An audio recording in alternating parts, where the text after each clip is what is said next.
Chapter 37. Joseph's Dreams. Jacob lived in the land of his father's travels, in the land of Canaan. This is the history of the generations of Jacob.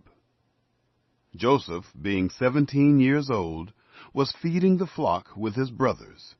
He was a boy, with the sons of Bilhah and Zilpah, his father's wives. Joseph brought an evil report of them to their father. Now Israel loved Joseph more than all his children, because he was the son of his old age. And he made him a coat of many colors. His brothers saw that their father loved him more than all his brothers, and they hated him, and couldn't speak peaceably to him. Joseph dreamed a dream, and he told it to his brothers, and they hated him all the more. He said to them, "Please hear this dream which I have dreamed. For behold, we were binding sheaves in the field, and behold, my sheaf arose, and also stood upright. And behold, your sheaves came around, and bowed down to my sheaf." His brothers said to him, "Will you indeed reign over us?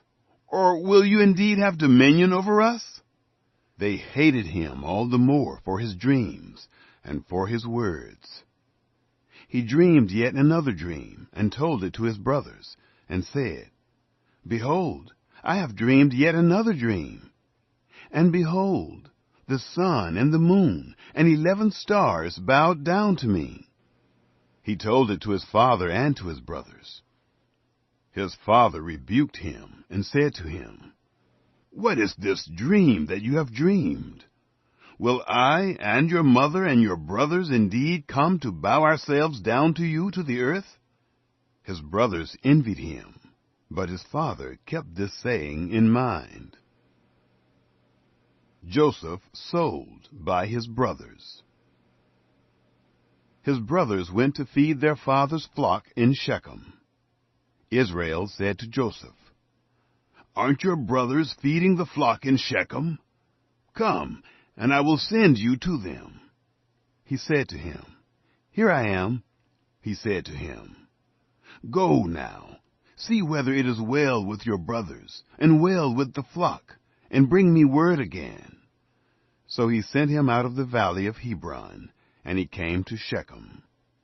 A certain man found him, and behold, he was wandering in the field. The man asked him, "What are you looking for?" He said, "I am looking for my brothers. Tell me, please, where they are feeding the flock." The man said, "They have left here, for I heard them say, 'Let us go to Dothan.'" Joseph went after his brothers and found them in Dothan. They saw him afar off, and before he came near to them, they conspired against him to kill him. They said one to another, "Behold, this dreamer comes.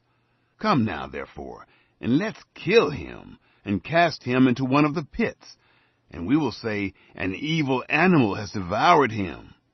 We will see what will become of his dreams." Reuben heard it, and delivered him out of their hand, and said, "Let's not take his life." Reuben said to them, "Shed no blood. Throw him into this pit that is in the wilderness, but lay no hand on him, that he might deliver him out of their hand, to restore him to his father." It happened, when Joseph came to his brothers, that they stripped Joseph of his coat, the coat of many colors that was on him, and they took him and threw him into the pit. The pit was empty. There was no water in it. They sat down to eat bread, and they lifted up their eyes and looked, and saw a caravan of Ishmaelites was coming from Gilead, with their camels bearing spices, and balm and myrrh, going to carry it down to Egypt. Judah said to his brothers, "What profit is it if we kill our brother and conceal his blood? Come, and let's sell him to the Ishmaelites, and not let our hand be on him, for he is our brother, our flesh." His brothers listened to him. Midianites who were merchants passed by, and they drew and lifted up Joseph out of the pit, and sold Joseph to the Ishmaelites for 20 pieces of silver. They brought Joseph into Egypt. Reuben returned to the pit, and saw that Joseph wasn't in the pit, and he tore his clothes. He returned to his brothers and said, "The child is no more, and where will I go?"